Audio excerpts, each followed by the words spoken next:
Great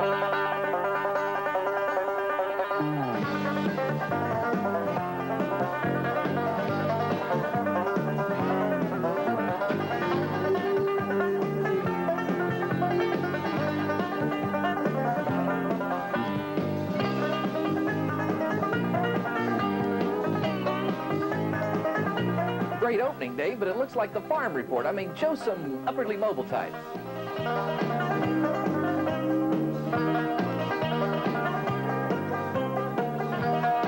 Then how about some of those boring English guys and some of that other stuff that PBS loves? Nigel, there's something going on in the garden. I was mistaken. There's nothing going on in the garden. Billions and billions of gaseous nebulae take the whites of 2 eggs, mix them in the great, great savannah. The gleaming presence was stalking me slowly. Bob, that's enough.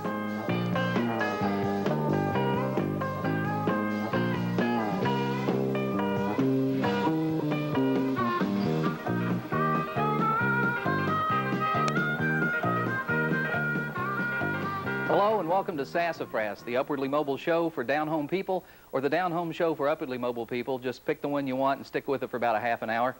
The answer to your question, who is this big chunky guy and why does he have a show? The answer is, I'm Bob Smith and I don't know. We're coming to you today from Hollywood, California, and the entertainment capital of the foothills of the Cumberlands, Ashland, Kentucky. You know, there's been great moments in bicentennial history and great moments in Lady Liberty history, but they've overlooked everyday history, so Sassafras looks at a great moment in everyday history with a friend of ours. Here we go. Great moments in everyday history.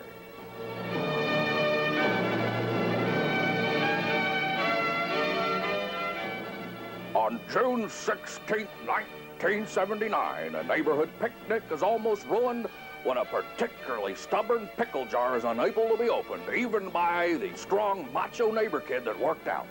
But with one twist of the wrist, it was opened by Harvey McClellan. And that's a great moment in everyday history.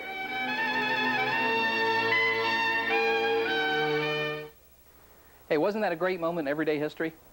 Sassafras, this section is brought to you by a grant from Weidenheller's Bakery. Weidenheller's Bakery, heck, I've been going there for years.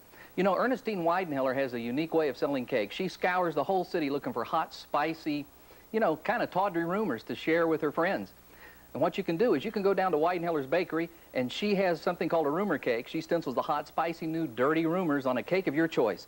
So why don't you go down there to Weidenheller's Bakery and say get a layer cake with Reverend Taggart winked at Londa Tussey. What a rumor. Then how about the half-layer cake, sheet cake I believe it is, with another rumor. One of the Kilgore twins is gay. And hey, you got a lot of friends you want to share a rumor cake with? Serves 50, the big sheet cake with the hot rumor going around the city. Tanya Stamper got caught in the sack with the Orkin man. So go down to Weidenheller's and ask for a rumor cake. That's Weidenheller's Bakery, one convenient location to cut down on your shopping confusion. Weidenheller's, home of the rumor cake. Tell them Sassafras sent you. It's time for the drive and rockin' sounds of Dr. Roy Orbison and Pretty Woman. Bob, this is PBS. And a video montage of women who've won the Nobel Prize. Here's Roy and the gals. Pretty woman, walking down the street. Pretty woman, kind I'd like to meet. Pretty woman, I don't believe you, you're not the truth. No one could look as good as you. Mercy. Pretty woman, won't you pardon me? Pretty woman, I couldn't help but see. Pretty woman, and you look lovely as can be. Are you lonely just like me?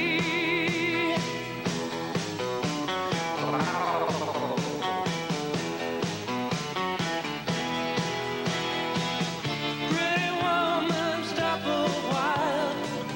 Pretty woman, talk a while. Pretty woman, give your smile to me. Pretty woman, yeah, yeah, yeah.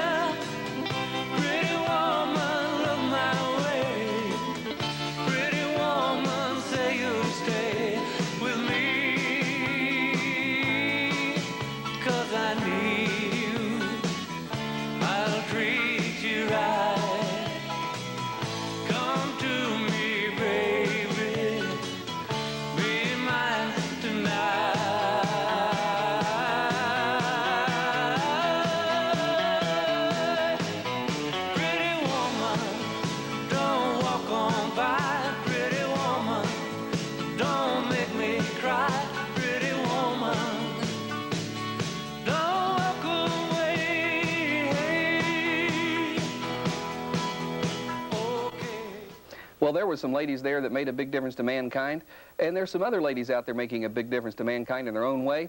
The working mother of the 80s, works 40, 50 hours a week and still has to cook for her family when she gets home at the end of the day.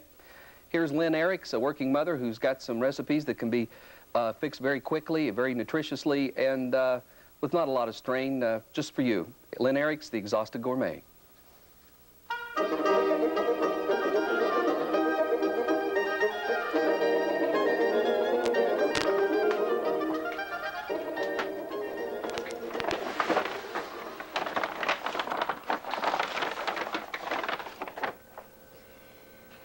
Tonight's dinner is lean cuisine and Diet Coke. Good night. Pop lean cuisines in the microwave for 4 minutes and serve Diet Coke well chilled. Hope you like that last spot. We really enjoyed putting it together for you. There's a noise back there, Richard. We're going to have to stop tape.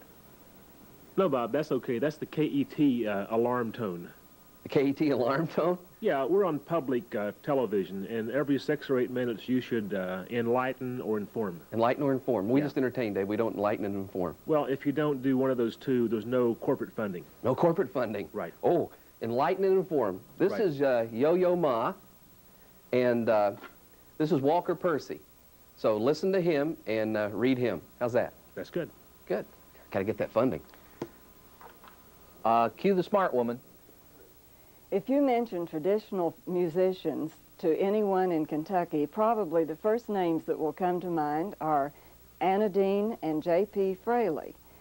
Or if you have attended major folk festivals just about anywhere in the country in the past 20 years, you're likely to have seen them and heard them, maybe jammed with them if you're a musician.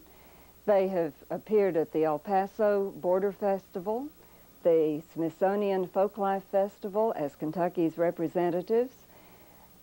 They have sponsored their own family festival for at least 20 years at Carter Cave State Park. And today we have the very great pleasure of being in their own living room at Rush, Kentucky. JP, where all have you played? Oh my, you name most of them. We played the National Folk Festival.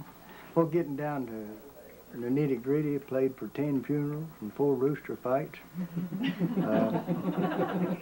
And a wedding or 2. No divorces yet, probably I will. What are you going to play now? I'm going to play the fiddle, but I like people to understand that I don't play bluegrass. I play a traditional style fiddle. It's kind of laid back, foot pattern music. This one's called Patty on the Turnpike.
Hello, Ed and I are here to pass on this safe dating tip to you.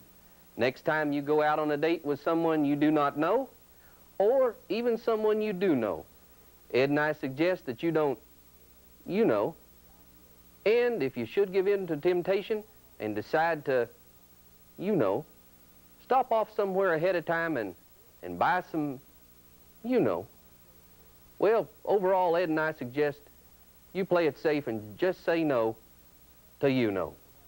Thank you for participating in this frank discussion about you know. I'm sure most of you are familiar with Andrew Wyeth's Helga paintings. They're making their way across the country this year, so if you have a chance, go out and see them. I saw them a little earlier, and they're marvelous. You know, Andrew Wyeth is one of the foremost living artists in America today, and I think one of the great things about Wyeth is that sense of nostalgia. He's a lot more than just nostalgia, but when you look at an Andrew Wyeth painting, you do get that certain nostalgic feel. We think in the future he's going to have to put more modern objects in his paintings to get that same sense of nostalgia. So let's look at his paintings the way they are now and the way they might have to appear in the future to get that same nostalgic sense.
Okay, we've had a little fun with Andy Wyeth, so I think it's time to give him a fair shake in equal time.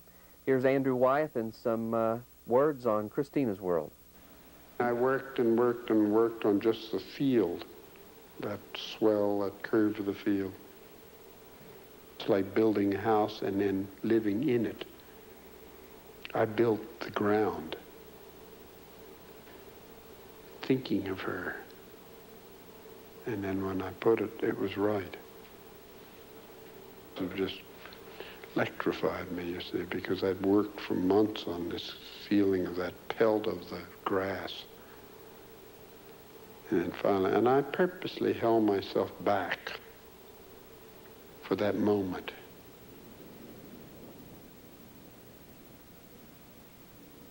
You know, timing is so important in painting when you do a thing. If you restrain yourself to the right moment, and if it can be the right moment, it makes all the difference in the world. I knew she had been to my, up to look at it though, because I could see where the dust had been swept along with her body as she crawled up. So she knew what I was doing.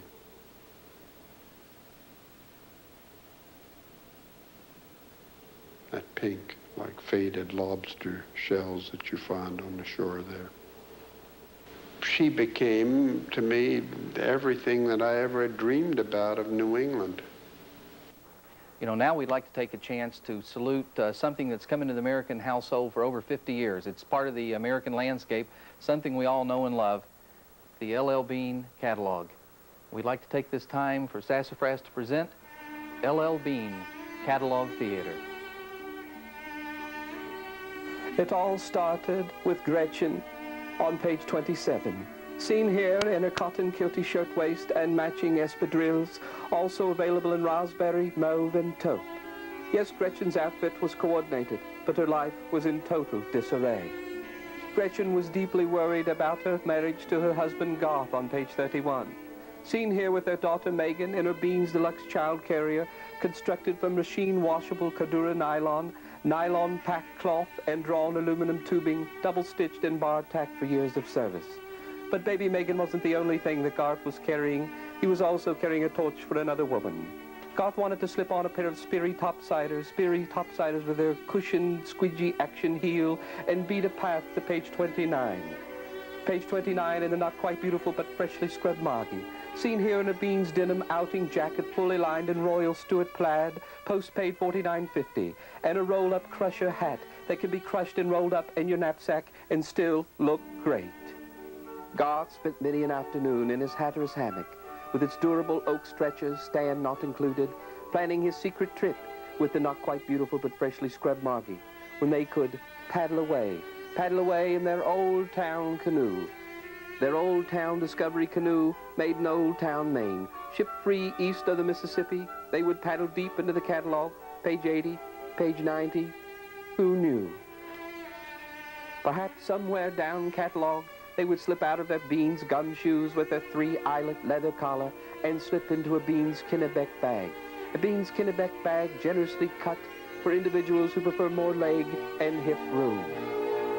Back on page 27, Gretchen didn't have to look at her LL Bean ladies' field watch with its scratch-resistant crystal to know it was time to do something drastic about her marriage. But what would Gretchen do if there was something between her beloved Garth and the not quite beautiful but freshly scrubbed Margie? Would she take Garth back but make him sleep in an LL Bean's dog bed, generously filled with replaceable cedar shaving? Or would she do something more drastic and slip into a canvas bush shirt and woman's Gore-Tex field boots and hunt them down like the animals they had become? Tune in next week and find out the answer to these questions on our next installment of LL Bean Catalog Theater. LL Bean is a registered trademark of the LL Bean Company, Freeport, Maine. This is J.P. and Anna Dean Friley. I'd like to do a 16th century ballad that is a warning song, actually. And although it was written in the 16th century, it really is useful today because it's a warning for the young girls to watch out for the young men. Come all you fair and tender ladies. Come all ye fair and tender ladies, take warning how you court young men. They're like a star on a summer morning. They first appear and then they're gone. They'll tell to you some loving story and tell you that their love is true. Straightway to some other girl and court her, and that's the love they have for you.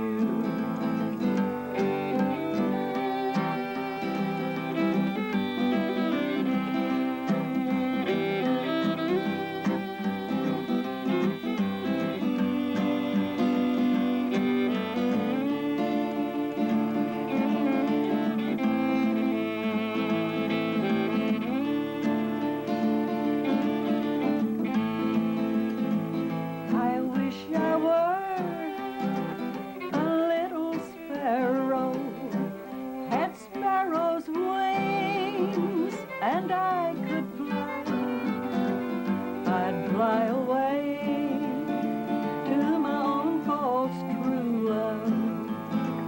And while he'd court, then I'd be by.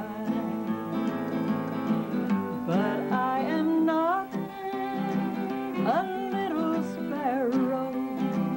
I've got no wings, nor I can't fly. So I'll sit right down in my grief and sorrow and try to pass my troubles by.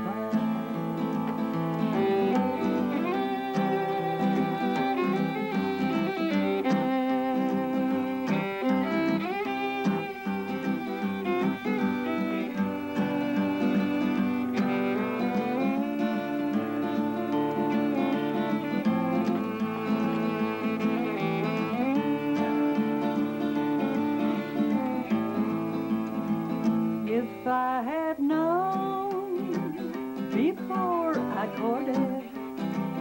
That true love was so hard to win. I'd have locked my heart with the key of golden and pinned it down with a silver pen.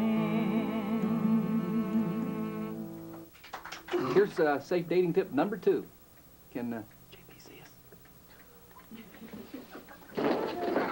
Girls, beware of backseat dating. Uncontrolled emotion.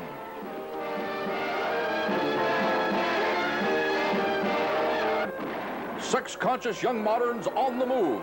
Pull over. Make out, police, or we'll shoot. Stop. Rotten in jail. Look, be quiet. Pressing through life. Don't do that again. Girls, keep your virtue. Remember. Heavy petting. Early grave. I was looking around the store here and I found this old picture of this married couple. Can you get it there, Richard? This couple was married 60 years. And, you know, that used to be the norm. I mean, people were married 50, 60 years. In my parents' generation, people were married 25, 30, 35, 40 years. And now that doesn't seem to be the norm anymore. A lot of divorces, a lot of people, a lot of good people. First marriage didn't work out, and I think they feel guilty about it when they marry again. Don't make a habit of it, but, you know, sometimes you need another chance. So I'd like to take this time to have a little salute to people who've been married more than one time. Some very famous people, some people you may see some surprises in here. So gather around your children and her children and your stepchildren, your half-children, and all those children and your second husband and your first husband, and snuggle up on the couch and look at some famous people who've been married more than one time. Oh, how happy you have made me. Oh, how happy you have made me. I have kissed your lips 1,000 times, and more times than I can count. I have called you mine. You have stood by me in my darkest hour. And oh, how happy you have made me. Oh, how happy you have made me. Oh, how happy you have made me. Oh, how happy you have made me. Through our years together, we have had stormy weather, but our love has been so strong that somehow we've carried on. And oh, how happy you have made me. Oh, how happy you have made me. Girl, you brought joy to my empty life. All that was wrong, you have made it right. But I love. Oh, how happy you have made me. Oh, how happy you have made me. Oh, how happy. Oh, how happy.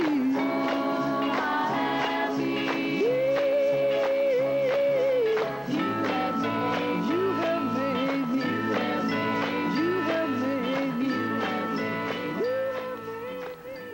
Dave, I'm here with Charlie McCoy. He owns the general store here we use for Sassafrass, and I thought it'd be a great idea. We could go in there and do the penny candy spot. You know, show him putting the penny candy up on the counter there. It'll be very We got dramatic. 12G for special effects, Bob. Special effects? This isn't a special effects. I want special effects. Okay.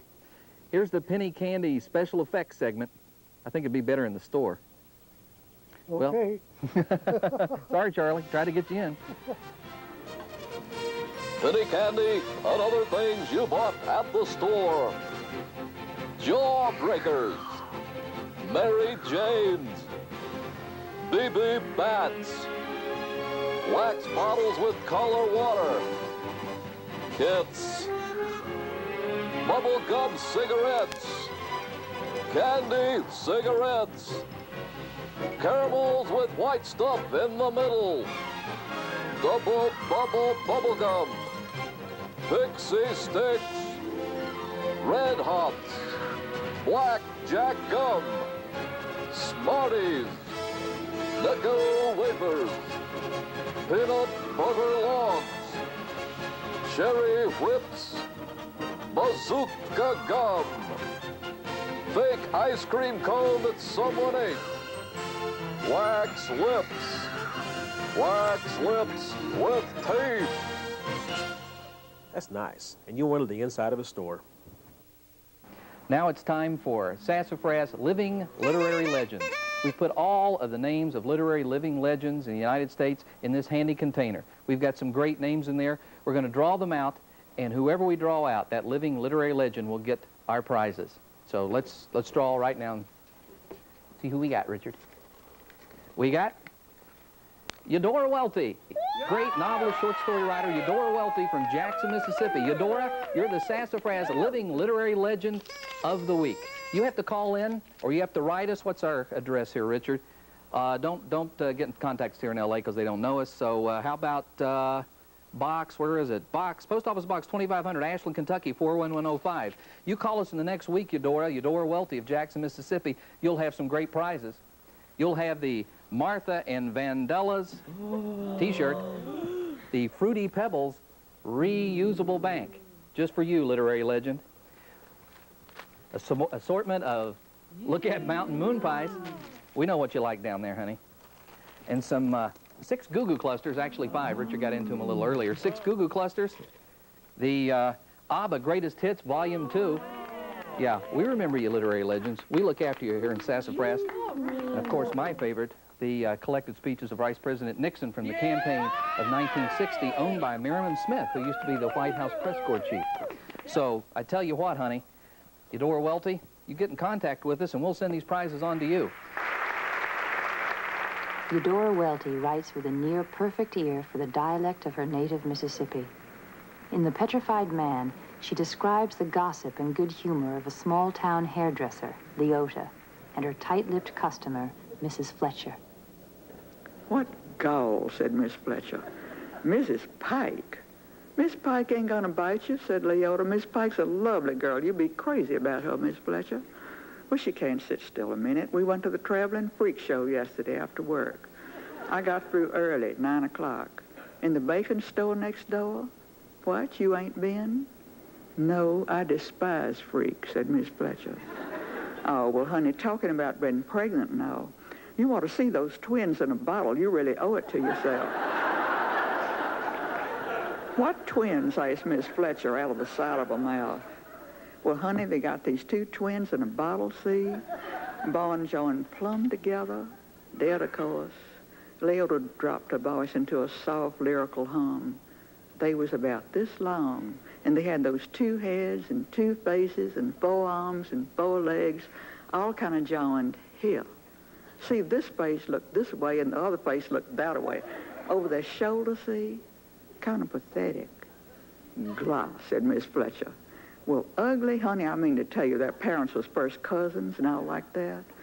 Me and Mr. Fletcher aren't one speck of kin. Oh, he could never have had me, said Miss Fletcher.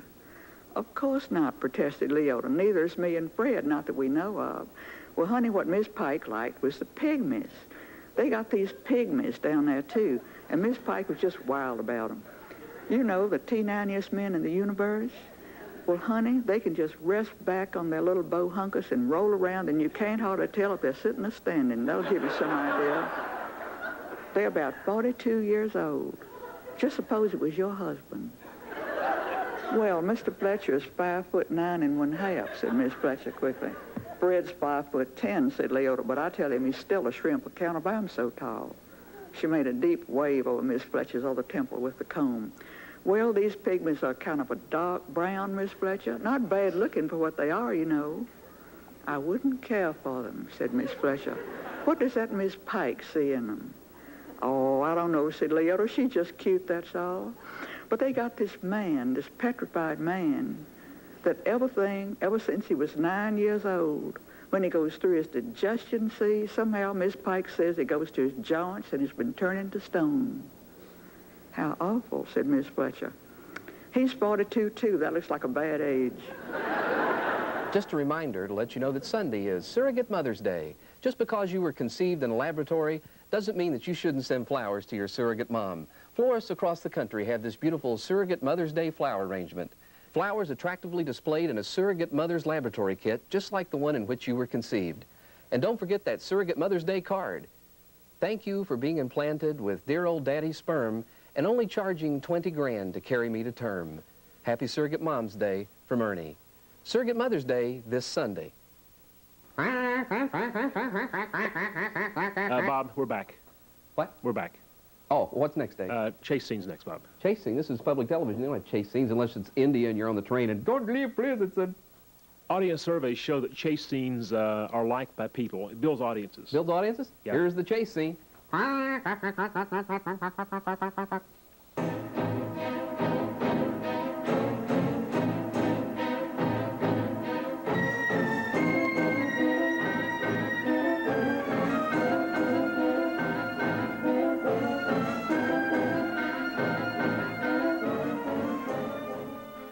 Dave, it's one thing to show your daughter, Krista? Lauren. Lauren? Yeah. It's okay to show Lauren in there, but that's your car. I've already seen your car twice. It was in the montage, and now you're showing it again in the chase. Well, Bob, my accountant said that if I showed the car 3 times on the show, I can write off 2 payments. Well, you're out of luck, because we've seen it twice, and that's all we're going to see it. Oh. What do you want to be when you grow up? Somebody asked me. When I grow up, I want to be a yuppie. I want a polo pony on my sweater. I want a gator on my underwear. Want to drive a Beamer in the suburbs. I want to have a stylist cut my hair. I want to have a pair of tortoiseshell glasses to read the fine print on my Perrier. I want to have a chronic case of jet lag, and if I'm bald, I'll wear a tweed toupee. I want to be a weekend couch potato with a VCR in every room. I want to read the Daily Wall Street Journal and keep an eye on my socks as they zoom. I want to do quite well in my profession. I want to play golf, want to play squash and jog. I want to use my Platinum American Express card to shop in Neiman's Christmas catalog. Yeah, I want to be a yuppie. Okay, Jim Bob, back to work. Okay, Pa. Is that the KET alarm, Dave? That's it. Time for instruction or enlightenment? Right. It's time for instruction or enlightenment, so we can keep our corporate funding. So this is an opera singer, and this is what they sound like. Vichandeo, Machiatinda, Vocellatundi, aha! Is that enough enlightenment, Dave? That's more than enough, Bob. That's the way I feel. Woo!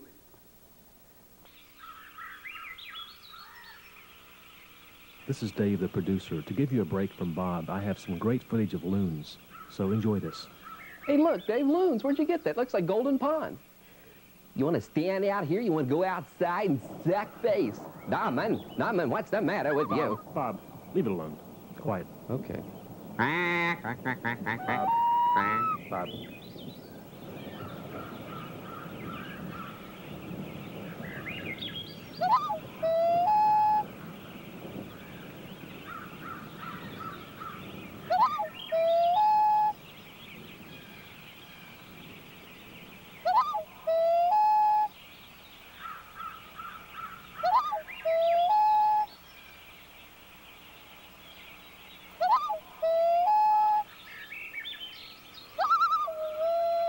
By the way, just a minute ago, Bob said, this is what opera singers sound like.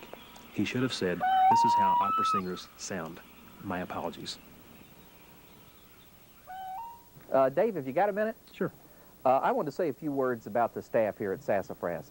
You know, I get credit because you can see my face, so you know I'm involved, and we hear your distinguished voice behind the camera, and we know that Richard, the director's right over there, and he gets some credit. But, you know, the people who, the driving force behind this show are some of the folks at KET, and they're unseen, the unseen heroes, and I think it's time to say a few words about them. What do you say, Dave? Sure.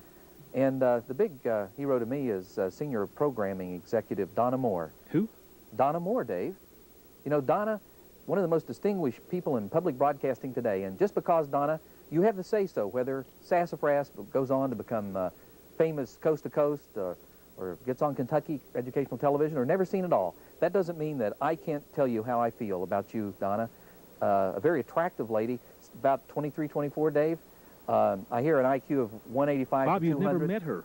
I've seen her picture, Dave. This is a smart woman and a very nice-looking woman. And Donna, just because that you have control over our lives and our very future doesn't mean that I can't speak from my heart when I say, oh, my love, my darling, hunger for your touch. Hey, Donna Moore. Donna Moore of Kentucky Educational Television, this simple jonquil goes out to you.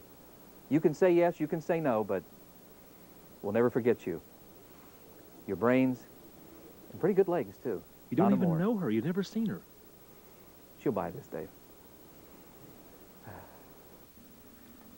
Dave, I guess you wonder why I called you here? I do. I want to show you some of the premiums that they've given at PBS through the years. Okay. Give a couple extra bucks, they might give you a copy of Dorothy Sayers' Peter Wimsey novels from Mystery. Right. From Great Performances, they might throw in some of these box set of classical records. Then they have things like the new Victory Garden or Jeff Smith, the Frugal Gourmet. Our wives love that show. Sometimes you give a couple extra bucks, they'll throw in The Story of English. Yep. Maybe Bob Veal is This Old House. Old Norm the Carpenter's in there. I love Norm, don't you? Nice books, nice gifts. And Justin Wilson. Right. I love Justin Wilson. Yeah, one question, though. How do we tie in with all this gift stuff? How do we tie in? Because I've had a special commission, a painting just for us. If you give $2,500 to public television, Sassafras will give you this, our bonus, the McNeil Lair on black velvet. Real black velvet. Just like the one they did Elvis on, Dave, in a barnwood frame. Louie, Louie, oh baby, me gotta go. Whoa, whoa, whoa. Hey, you remember Louie Louie back in the 60s? We all sat around and tried to figure out what those filthy lyrics were. Turns out they weren't filthy at all. Here's the Hager School Chorale to tell us what those lyrics were and to show you they were clean as a hound's tooth. Hager School Chorale and Louie Louie. Louie, Louie, oh baby, me gotta go. Oh, oh, oh, all kinds of ways. Louie, Louie, oh yeah, me gotta go. Yeah, yeah, yeah, yeah. Louie, Louie, oh baby, me gotta go. Get away from those children! Run, Dave!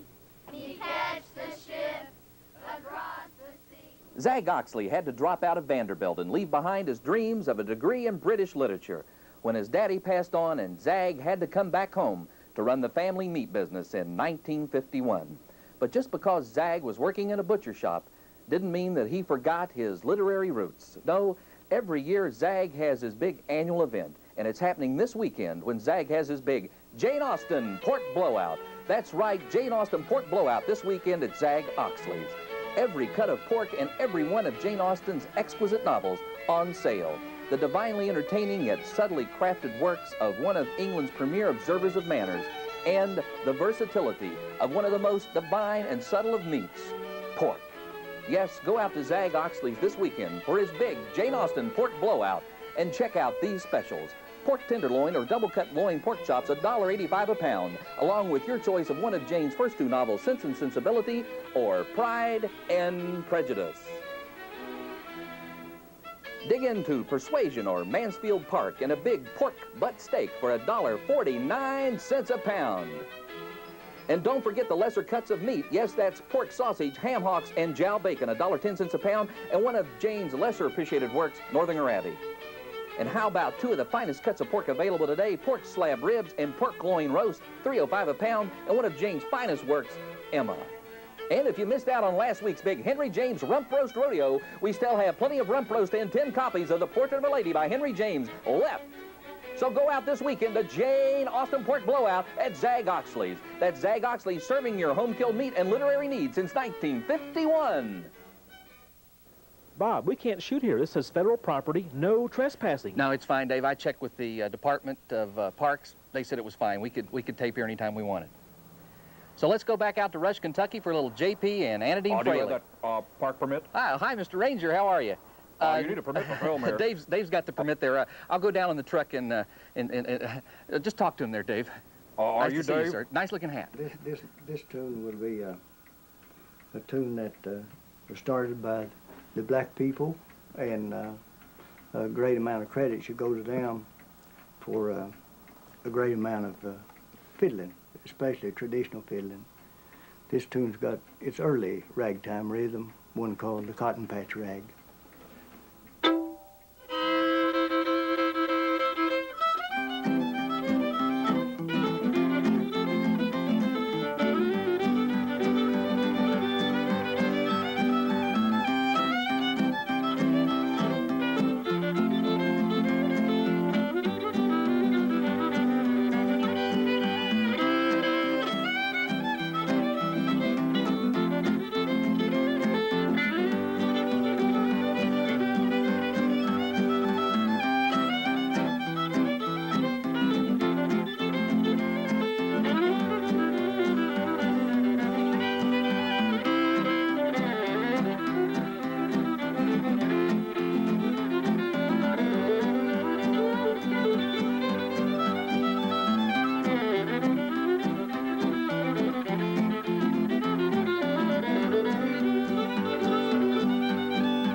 That's the KET alarm again, Dave? That's it. Hey, it's time to enlighten or inform, KET. Instead of enlightening and informing us, I mean, Dave and I are that big chill age, and a lot of people our age, and Dave especially, have children who are in high school and even a little older. So let's enlighten or inform them. So get your high school age children around, or maybe even your college age children around, and we're going to give them some tips, probably some stuff that they haven't learned in school. This is Indiana. This is Abraham Lincoln. And this strange-looking thing is a 5. This enlightenment instruction brought to you by your local PBS station. PBS, where you can learn stuff. Well, kids, since this is PBS, any questions you'd like to ask old Bob? Yeah, Uncle Bob, why are parents so weird? Why are parents so weird? Yeah, Uncle Your Bob, your tell parents, I guess you mean. Everybody thinks their parents are weird. I guess I can speak for your parents, because I'm roughly their age, you know, between the middle 30s and the middle 40s. And I guess we're kind of weird because, you know, first of all, in the 60s, we went through Vietnam, you know, and it was kind of a disillusionment to us. And we became almost totally disenchanted with society. Then when we kind of repaired that damage, up comes big old Watergate. And that scandal put us back a couple of years, and that made us pretty weird. And then in the mid-70s to the current times, we had to sell out our you know, our ideals and the moral commitments we made in the 60s, so we could go to work for corporate America and buy Reeboks for ungrateful little geeks like you guys. Bob, you missed the 50s. Well, what was weird about the 50s, Dave? Well, in school, we saw stuff like this. Like what? Watch. There was a turtle by the name of Bert, and Bert the turtle was very alert. When danger threatened him, he never got hurt. He knew just what to do. He ducked and cover, duck and cover. Now, you and I don't have shells to crawl into like Bert the Turtle, so we have to cover up in our own way. Paul and Patty know this. No matter where they go or what they do, they always try to remember what to do if the atom bomb explodes right then. It's a bomb. Duck and cover. Here's Tony going to his Cub Scout meeting. Tony knows the bomb can explode any time of the year, day or night. Duck and cover. Attaboy, Tony. That flash means act fast. Sundays, holidays, vacation time, we must be ready every day, all the time, to do the right thing if the atomic bomb explodes. Duck and cover. That's the first thing to do. Duck and cover. Remember what to do, friends. Now tell me right out loud. What are you supposed to do when you see the flash? That makes me feel great. Hey, why should they get off the hook, huh? Incoming!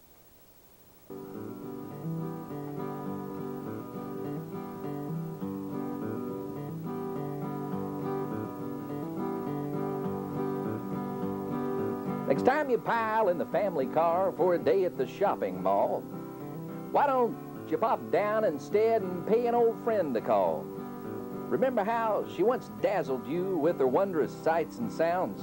Well, the lady that I'm talking about is your beautiful old downtown.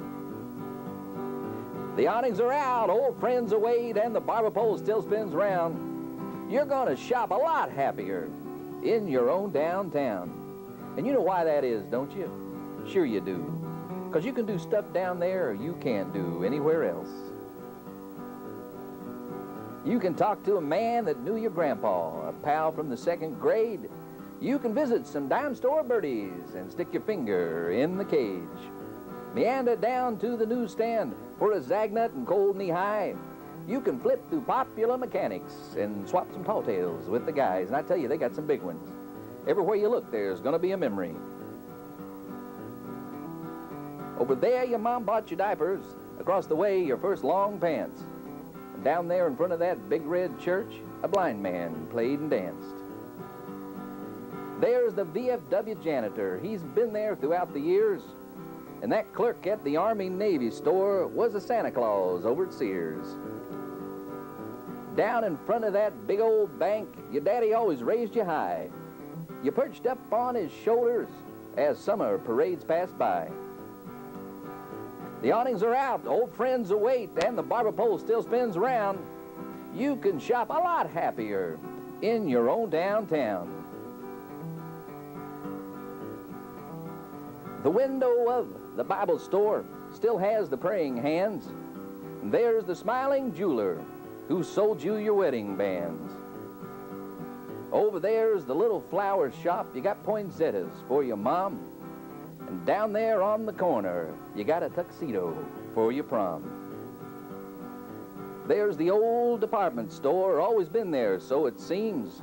6 floors of wonderful memories of Easter shopping and Christmas dreams. There's the hometown paper, best one for 100 miles, chock full of local goodies and pages of just married smiles. Yes, the awnings are out, old friends await, and the barber pole, it still spins round. You're gonna shop a lot happier in your own downtown. You know, the shopping mall may be fancier with its classical music and potted plants. But remember, there's no place in a shopping mall where a blind man played and danced.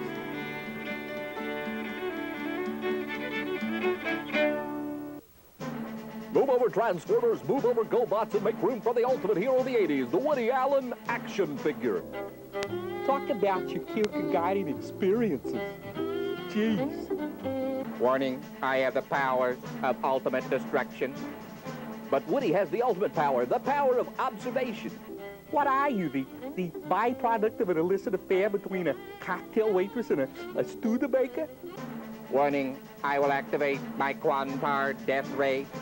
Hey, there's worse things than death, pal. There's Kierkegaardian angst and sexual anxiety and the fear of colorization. You're right, Woodman. Enough of this robot bullcrap. Let's go to Elaine's. You know, Zantar, I think this is going to be the start of a beautiful friendship.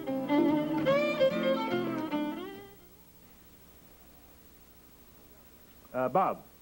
Oh, hi, Dave. The show's almost over. Where's Johnny? Yeah, what a show, too. Where's Johnny? Johnny. Carson. Johnny Carson. Yeah, you were a writer for Carson for years. You promised he'd be here. Well, I did write for him for years, and we're very close friends, but, you know, he's kind of a shy guy, and, you know, Is he coming or not? I was over in Malibu last week, and I said, Johnny, I worked with you for years. Is Johnny coming? Well, Johnny himself, he's not going to be here, but he did. There's a little tape. So he's not coming? No, but here's a tape that's just special, some stuff about Johnny that you won't see other places. Let's see it. Let's roll that tape. What a Okay. kidder. I love that Johnny. Hello! Bob, that's you. I know it's me, Dave. How well do you know Johnny anyway? Listen, I know Johnny well enough not to bother him for a show like this. I really cherish our friendship. So he won't be here? Well, I don't know. I couldn't get around Fred the Cordova. I called. I couldn't get through, Dave. I'm being blocked. Dave, I know Johnny'd do this if I could just get to him. Johnny, are you watching? This lady is Eleanor Frost, wife of Robert Frost. They were married almost 48 years, and although she preceded him in death by almost 25 years, he never forgot her. Eleanor Frost and Robert Frost. Some broken hearts never mend. Some memories never end. Some tears will never dry. My love for you will never die.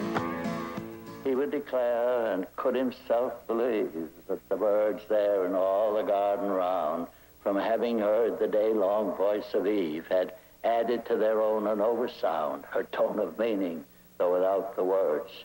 Admittedly, an eloquence so soft could only have had an influence on birds when call of laughter carried it aloft. Be that as may be, she was in their song. Moreover, her voice upon their voices crossed had now persisted in the woods so long that probably it never would be lost. Never again would bird song be the same, and to do that to birds was why she came. Let's leave it that way, shall we?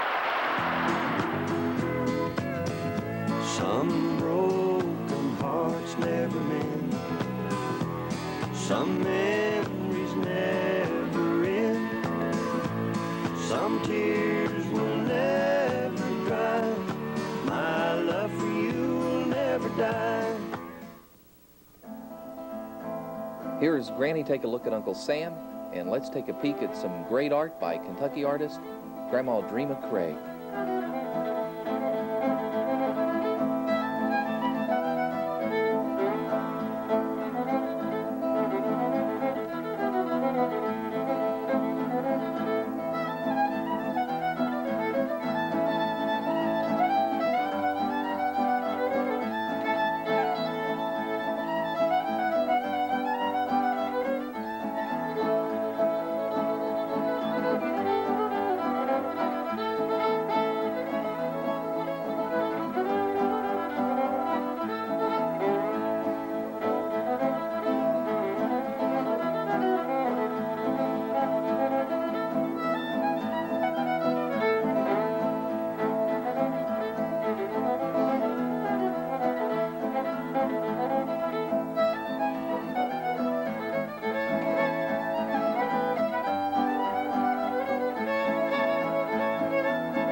Hope you enjoyed that last selection from J.P. and Anadine Friley and the wonderful watercolors of Dreama Craig. You know, Dreama is one of the foremost artists in Kentucky today, and we're lucky to be out here in Louisa to talk to someone that I call Grandma Dreama.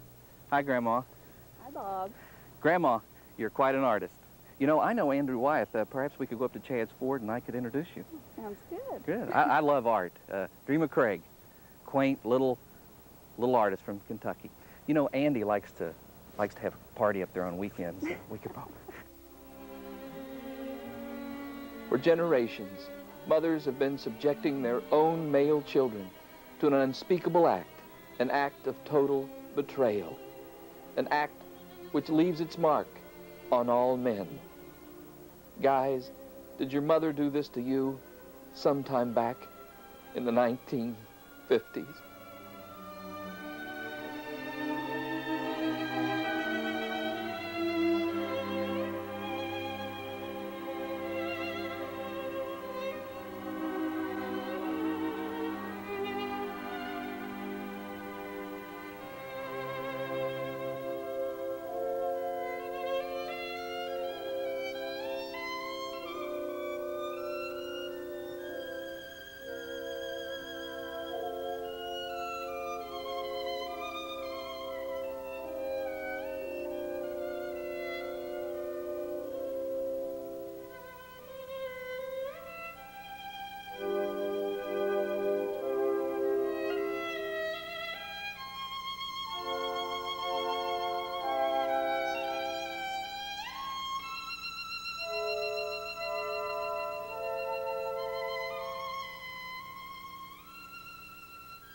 Dave and I decided that something that PBS needs is a spotlight dance. So roll back the rug and move the coffee table and grab somebody you love or somebody who thinks you love them and dance to what people all over town are going to dance to tonight, Glenn Miller's Serenade in Blue.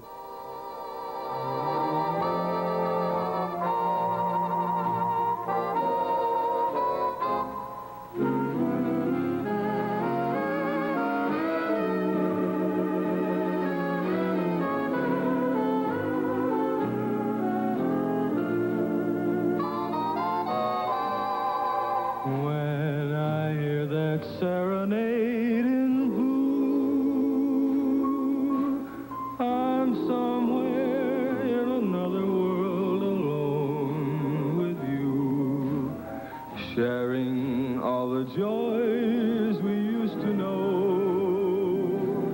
Many moons ago. Once again your face comes back to me, just like the theme of some forgotten melody in the album of my memory. Serenade in blue.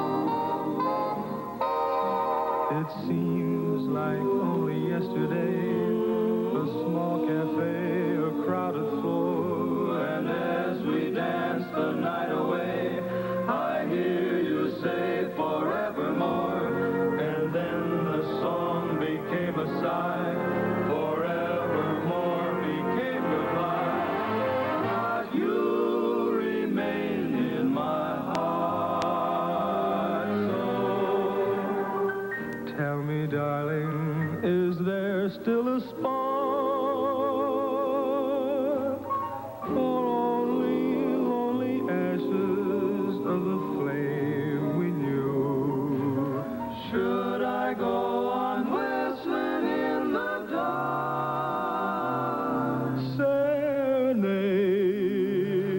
in blue.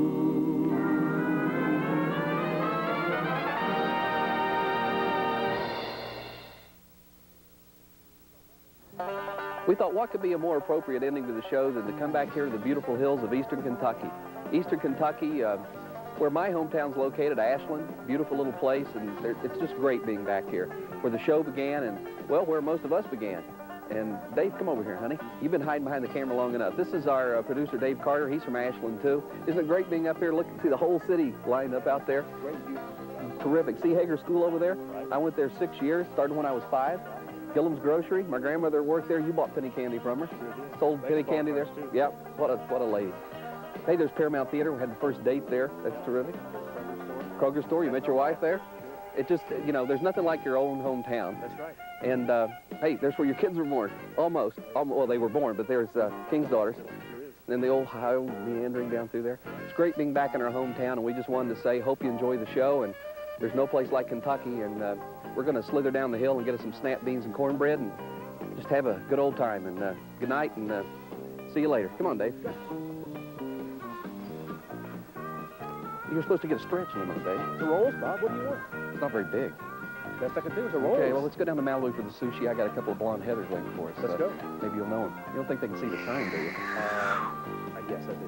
Well, Richard can cut it out. No, they'll never know the difference.